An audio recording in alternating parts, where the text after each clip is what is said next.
It's Daryl from the Drivers Project, and I'm here with the newly crowned ASCS champion, Seth Bergman. Congratulations on the title. What's up, man? Thanks. Yeah, thank you very much. Appreciate it.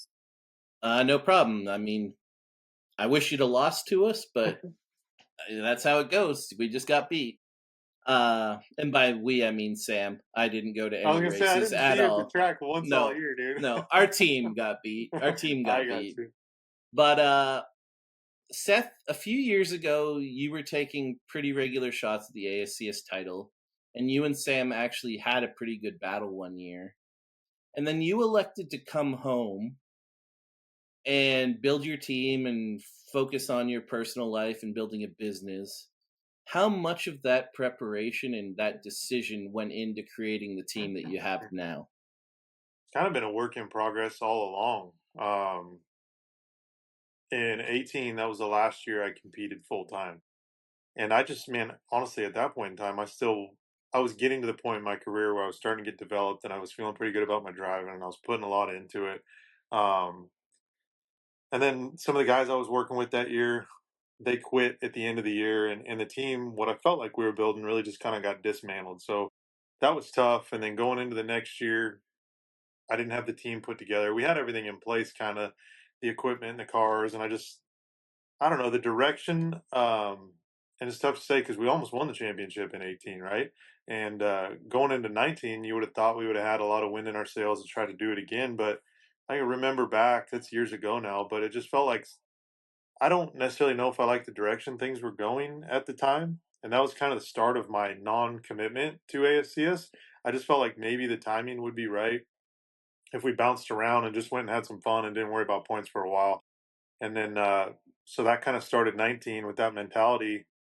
And then we had bought a house here in Owasso where I live now and happened to start a business. And, we were having kids. So a lot of that goes into not being committed to points is just kind of the timing of it, how things kind of fell apart. Um, and then, like I said, starting businesses and life gets busy, and I wasn't sure what I wanted to do anymore. I had grinded that out for a long time. Like we left ASCS originally is what brought me off the West Coast. They came out with a good points fund, good everything, good race purses, tow money, and we thought, hey, if we're ever going to do this, now's the time. We have 360 motors. We had a family team, so we left and we did it, and we grinded it out for a long time. From we ran '09, got our butts kicked. 10, we came home because we were broke. Like we did everything we could do. It didn't work out. We came home. I got lucky. Met a guy by the name of Pete Peterson. He took me back out on the road and we ran 10, 11, 12, 13, 14, 15, 16, 17, and 18. So, and those were years where we were running a lot of races. So we put in a lot of time, grinded it out. But I never won a championship. And part of that is I just personally, I wasn't developed enough as a person yet, as a race car driver.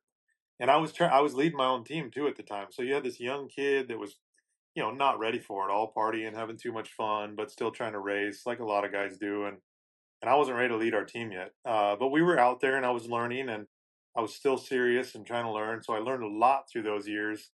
Got to 18, almost won a championship. And then just it all kind of, I had a close friend working for us and he quit and that hurt. And really just kind of didn't know what I was going to do. It got to the point to where I was getting burnt out. And I thought, hey, let's just make our own schedule for a while and see what happens. And then, like I said, the businesses but the whole time in that off section there from 19 to now, basically, I always ran the team like we were running for a championship.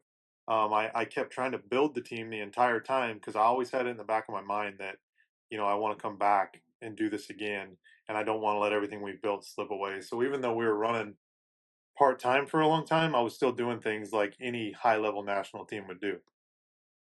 Okay, so you got off to a really hot start, particularly your first 5, 6 races. You really lit it up. You won a lot. You were fast every night.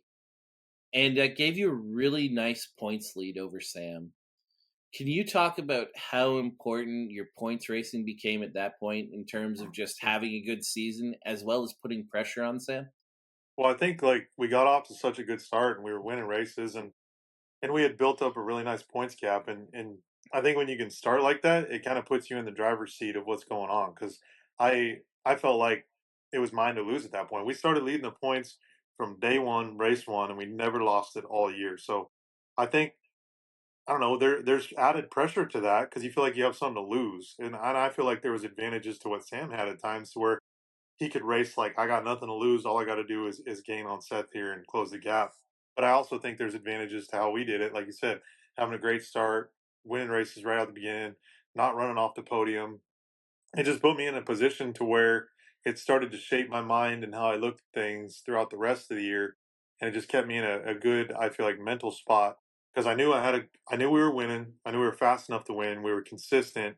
And then I knew if we could just stay consistent and not have some of the DNFs he had at that point, that it was going to be extremely hard to close that gap all the way up. The way the points are and everything, if you really look at it, you can tell, like we were talking, when he would win I knew I would have to run second, and we did that so many times, and I could keep it, like, because there was nights where he would DNF and I would win, and we would grow that margin by an extreme amount. And then for me mentally, I knew that Sam's going to go and he's going to win out and he's going to do what he does, and when he does that I have to keep it close. And that was my mentality, is there was a lot of nights where he may, there's a lot of nights where things happened and maybe he put himself in a bad spot or something happened or whatever it was, and he would DNF. So I would take that big, huge stack of points. And in my mind, I know he's going to come back and I know he's going to be tough to beat. And I would do as much as I could do. And I did it on a lot of occasions to minimize that damage. And that's how I raced. I mean, basically all year. So you were being consistent, but Sam put a string together of 6 wins in 7 nights, and he took your points lead from over 200 to under 60. Can you talk about how mentally tough it was to just keep doing what you were doing, to believe in what you were doing, and just that whole process and what kind of pressure that puts on you and how you handled it? It puts an extreme amount of pressure on you. I mean, when you have a guy who's just at certain points unbeatable, he's going out, he's timing two, 3/10 quicker than you.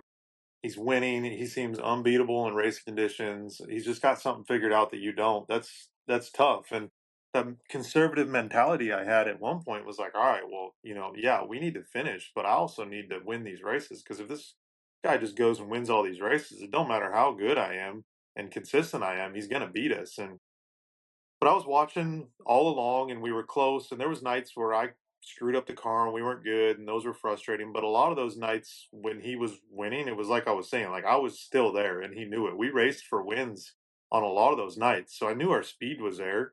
And a lot of those nights we ran just straight second to him. And he would only gain 8 points at a time. But you said like there was a big gap and he narrowed it down. And it's just because he was so good and winning so many races. Um, so for me, and then one night we had a DNF. It was our only DNF all year. I got together with a lap car in Montana, and he ended up running second, I think, and he gained like almost 60 points, and that's when it really cut into it. And up until that, we were doing really well on minimizing the damage, and then that night he just cut into it deep, and I knew after that, like, all right, I'm gonna have to get to work here and try to build this points lead back up a little bit, because he's doing everything right and he's finishing races. And at that certain moment in time, like I felt the momentum shift almost internally. Like we were doing really good up until that point. I was doing good finishing races, and anytime something like that happens, the momentum's gonna shift. And I felt like it shifted a little bit in his tide in that night. And so we came back to the Midwest, and he continued to have a little bad luck, but I worked really hard in the shop, and after that point to come to the races and put a really good effort going forward, doing the same things we were doing, but also putting an emphasis on winning races, and it carried through and it worked out, and we won the championship. So ultimately, I think that the approach I took was good, and I don't think anybody would have been close to it other than Sam. The approach if you look at the amount of times we were on the podium, it's insane, and we won a good amount of races. Um, and I think that we would have blown the rest of the tour out if he wasn't there. But he kept us so honest all year, and he everybody knows he's a 5-time champion, right? And nobody's really been able to knock him off that throne. So beating him is a tough thing, and I knew it was going to be. But man, I'll tell you, there was times this year where mentally it was tough. I had to dig deep, and doubt sets in, and any high level competition, anybody can tell you that. And I was going through all of it, and it just we went down the stretch and it worked out. We just kept making sure our race cars weren't falling apart. I was making sure I was doing my job well enough, and That's what high level competition's all about. Like he may have some strong points that aren't mine, and I may have some strong points that are his. And I think all year it kind of balanced out, and then we were able just to edge out right there at the end. To me, the defining race of your season, and going back over your season, and a lot of the footage from this interview will be from this race. To me, the defining race of the season for you was at Arrowhead. Sam was coming in, he'd won something like three in a row. You went to Arrowhead, Sam was on the pole, you started third, and you straight up beat Sam. You ran him down, you actually passed him twice, maybe even three times.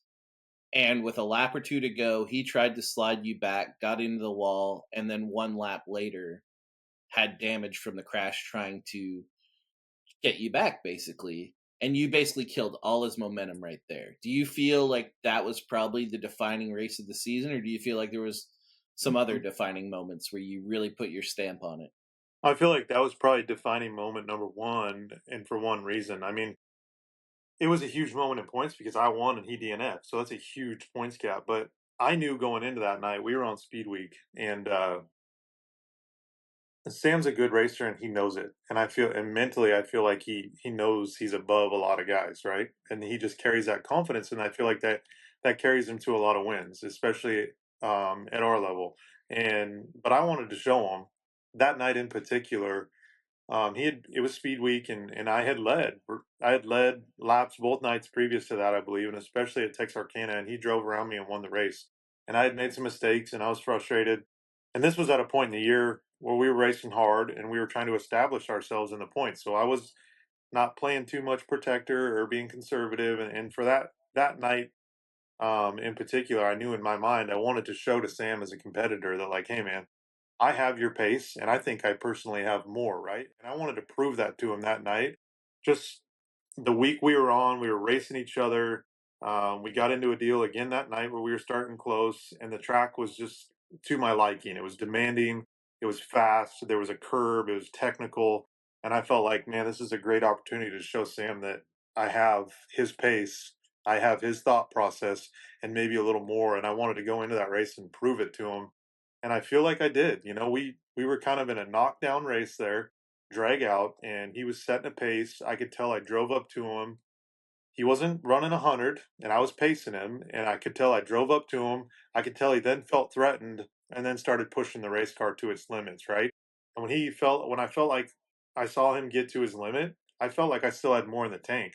And then I really started moving around and trying to get him to move, and then he started moving, and then that's when it was game on. And it was, mistakes were easy to make that night, the way the curb was and the way things were. So we were doing things at a high speed through traffic and taking chances, and it ultimately just ended up biting him. But I feel like that was a big night for us, and for one reason, I think it just showed Sam as a competitor that I can hang and that I can bang at that level and make those decisions and be a formidable competitor for a championship and race wins. So you mentioned that that was the first defining moment of the season. What were your other defining moments of the season? I just feel like there was a lot of nights that were almost like that, where him and I would race, and um, that just proving to him night in and night out over and over again that I have the consistency and I have the level that he has, that I could stay there and race at that pace for not just one night, but the course of 35 nights that we did. It's hard to say in particular because there's so many moments in my mind, but I know there was like one night at Lakeside, we beat Austin McCall by like 7 seconds, and Austin's a hell of a race car driver, and not a lot of guys do that to him, especially at big, fast places. And Sam and I had just taken off like we'd done a lot of times this year, and we were racing each other. And I feel like at times this year when we raced each other, we both got faster. And I feel like sometimes you see guys race each other and they slow down, but there were so many times this year where we would start racing each other and our pace would pick up, and I think that shows you just the level of competition between him and I. And that night in particular, we got done and it was like, dude, I crossed the line second, a nose behind him, and Austin was 7 seconds behind us with Hank behind him. And I think it was just moments like that all year that showed him, like, dude, I'm here and I'm with you, and I'll be a threat all year. So you went into the final week of the year. There was four races. You were trying to close it out, and you actually won one of the races and pretty much closed it out by the with a race to go easily. What was that weekend like for you, especially to be so close to home? It was great. It was great being close to home. All that was fantastic. I wouldn't have changed any of that to close the season out right in my backyard. I mean, you can't ask for much more than that. But it was tough. There was a lot of nerves going into the weekend. A lot of people thought I had it wrapped up and weren't really paying attention to the points. And it's like if you look at ASCS's points, there's big swings. So you still got to go do your job. And I knew that. I trust me, I had the points mapped out. Every situation played out in my head. Like I was going through it way too much, probably like self-destructing. For 2 weeks between RPM and Tulsa, like I had every situation in my head that could go wrong, went wrong in my head. So I was nervous going into it for sure. And plus the week before, I had won the first night at RPM, and Sam had something mechanical failure. He didn't finish, but I had won. And then the second night, like a dumbass, I drove by the scales, and to this day, I'm still mad at myself. Like I do not know why I did that. I drove by the scales like complete rookie, and I'm like, dude, are you fucking stupid? We're just gonna give this to Sam like that. So that bothered me. And then I like that night, I drove from 15th to third in the feature and then just fell apart at the end. Like the last lap I went from fourth to seventh. And that stings. So the whole time period between that finish and the next race, like I thought about that. And I'm like, dude, he picked up 30 points on me in that night. He won and I ran seventh. And I had a respectable run. Like he can pick up that many points in one night, and a lot of people didn't pay attention to that. He picked up over 30 points in one night. So going into the last weekend, I knew what I had to do. Like, it's funny, I was talking to Dominic Selzy, big buddy on the podcast here, and he actually gave He me some great talks to advice. everybody. Yeah, I love him. He's great. But we were talking the day of the race Thursday, and he gave me solid advice and I hadn't talked to anybody. I hadn't really, and yeah, no advice, no competitive, nobody that's done it before. So I'm on my own here, just mentally going through it, preparing. And he texted me in the morning of the race, and he said, "Man, just go run the last four races like you won or run the last four races like you ran the first four, and you're going to be fantastic." Basically, is what he said. And it just flipped a switch in my mind. I was like, you know what, you're right. Like, let's just go do this the right way. I don't want to go into this weekend nervous or scared to give this thing away. Like, let's go fucking race. Don't do anything too crazy or stupid to take yourself out. And if you get beat with that mentality, then that's what it was. You know what I mean? And that helped me go into the weekend. He beat me the first race. We fell off a little bit at the end of the first race. I feel like he was just better doing things that he does. He was good. It was slick. He was tough to beat. Blake raced me hard, got me right there at the end. So after the first feature, I was pissed off, which was probably a good thing. I was mad that I ended RPM Speedway 2 weeks before losing spots at the end of the feature. I lost a spot at the end of that feature. So honestly, like I was pissed after that. And so then I think that propelled me into the win into the next feature. And then Sam had trouble with Blake there in the second feature, the second part of that night. But Kevin and we came together and he gave us a really good car and I was able to win that. And I had my goals set. Like I knew if I got through the first two features on Thursday night and did what I needed to do, that the next two nights were going to be looking pretty good, right? So I left Tulsa and I was like, all right. But I still didn't want to believe it. I didn't want to jinx myself.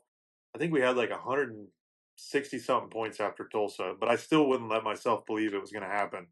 So then we went into Creek. We have a pretty solid night.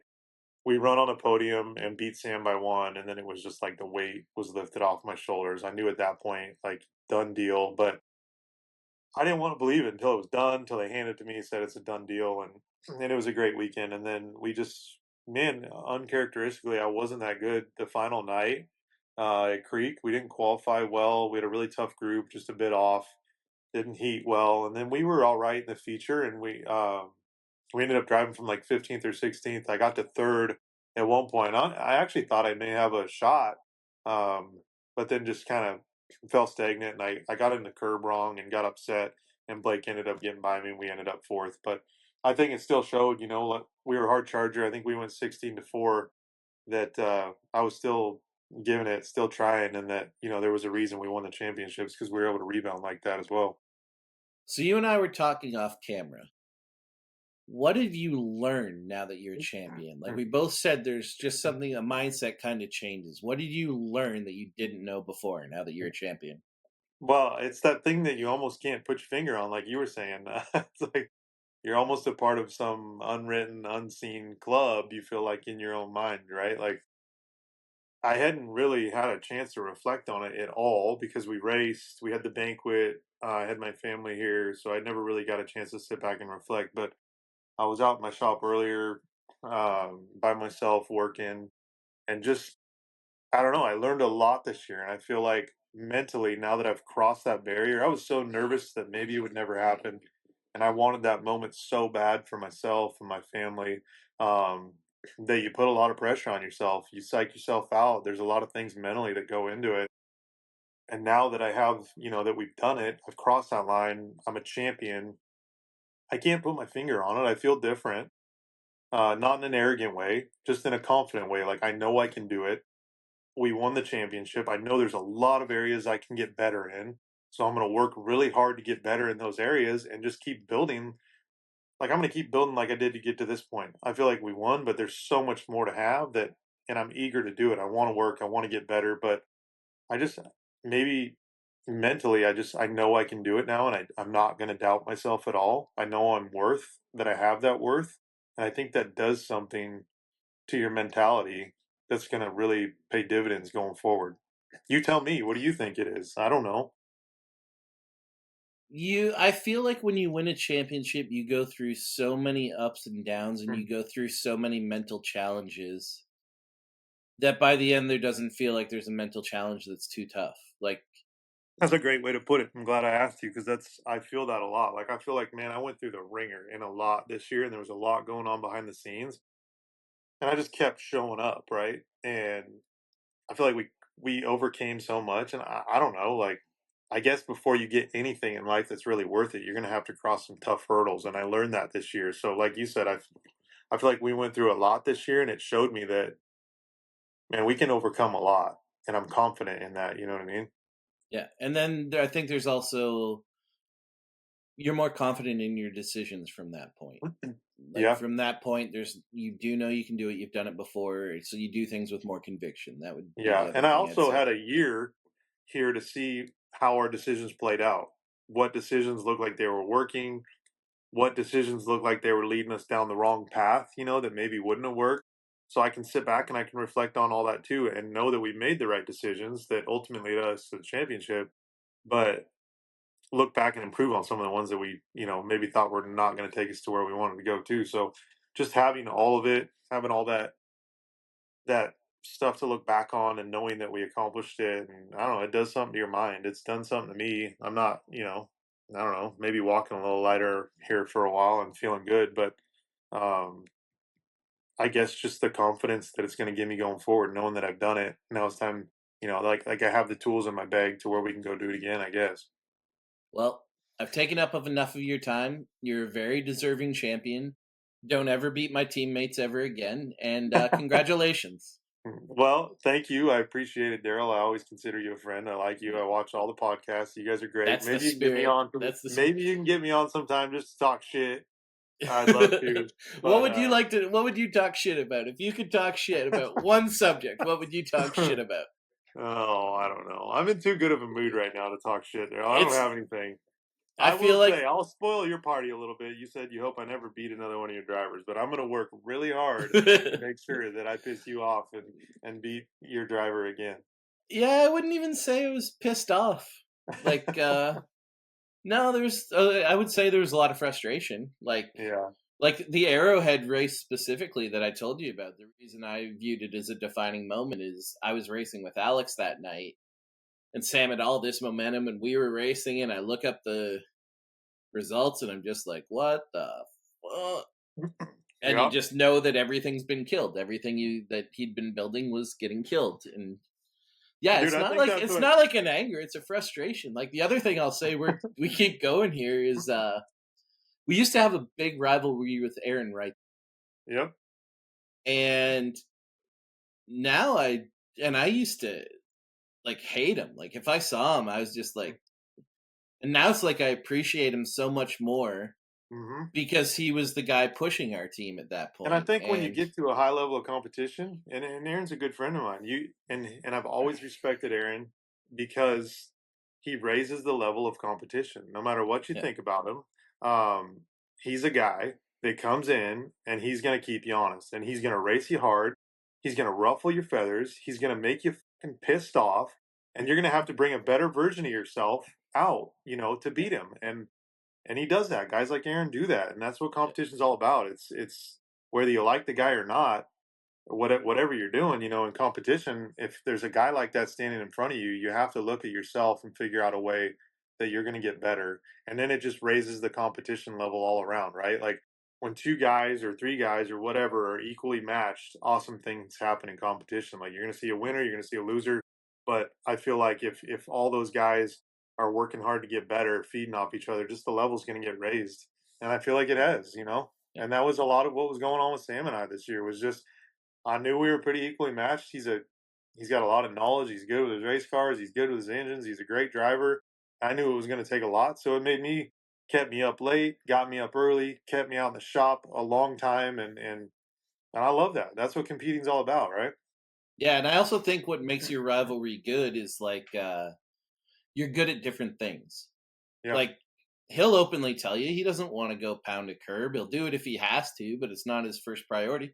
I think you're awesome on a demanding track. I think people are going to see footage of you from Rush County here, and it's incredible. And I can remember going to a race at I-80 like in 2010, and you were doing that. Like that is a huge strength of yours. You waxed our ass at a race at I-80 years ago. And and then it's the hard. other, It's been harder as I got older, right? Because doing that demanding stuff is like a young guy's thing, but I still pride myself on that a lot to be able to yeah run demanding situations and do it controlled.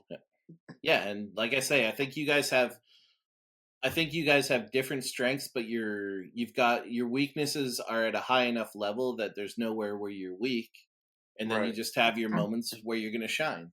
And I Yeah. think that's part of what made your guys' battle interesting. Yeah, it was. We kept it alive all year. There was not one point in the year where I felt like safe. Right? Yeah, but yeah, we got to talk shit better. That was like the most peaceful talking I shit know. ever. Your I your liked your first listeners paint are gonna be like, scheme. "Oh, this I is liked your lame. He first needs to paint quit scheme. shit." I didn't like your second paint scheme as much. I like the evergreen car. Your car. Dude, I got a lot of compliments on the second car. I The think they second both car look that good. we I'm brought trying to out find after. something. Yeah, we got a lot of compliments on that car. So I did like the evergreen car though. I thought no yeah, car was really designed like that. yeah. But yeah, Well, I don't. Blackbeard did that. You can give shout out to Blackbeard. He designed that. Yeah, I don't have anything to really run my mouth about. I think when your team comes in second, you shouldn't run your mouth. So All anyway, right, thanks for fair doing enough. this. I'm gonna have to get about 10 more minutes of footage that I didn't plan on. And once again, you're a deserving champion, and thank you for doing this. All right, appreciate it. Later, dude.